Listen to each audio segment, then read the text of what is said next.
ఏంటి జల్జి గారు జోరుగా హుషారుగా మంచిగా ముగ్గులు ఏవో వేస్తున్నట్టున్నారు. సంక్రాంతి సందడి వచ్చేసిందిగా ముగ్గులు వేస్తున్నాను ప్రాక్టీస్ చేద్దామని. ఇది వరకైతే మన ఊళ్ళో సందడి ఉండేది, ఫ్రెండ్స్ తో బంధువులతో వేసుకునే వాళ్ళం.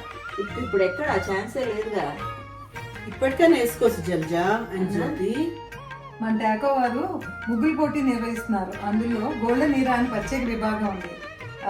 50 ఏళ్ళు పైబడిన వారు, అలాగే ఇండియా నుంచి వచ్చిన తల్లిదండ్రులు ఎవరైనా కూడా అందులో పార్టిసిపేట్ చేయొచ్చు. అవునా, ఇదైతే బాగుంది, చాలా మంచి ఐడియా. పేరెంట్స్ కూడా సంక్రాంతి మిస్ అవ్వకుండా ఉంటుంది. జలజా ఇంతకి ఎప్పుడు ఎక్కడ? January 11th 11:30 in the morning, sentinel high school, Columbus, Ohio. ఇంకెందుకు ఆలస్యం, రిజిస్టర్ చేసుకుందాం, మంచి మంచి గిఫ్ట్లు గెలుచుకుందాం. టాకో 2026 సంక్రాంతి ముగ్గుల పోటీల్లో మనందరం కలుసుకుందాం.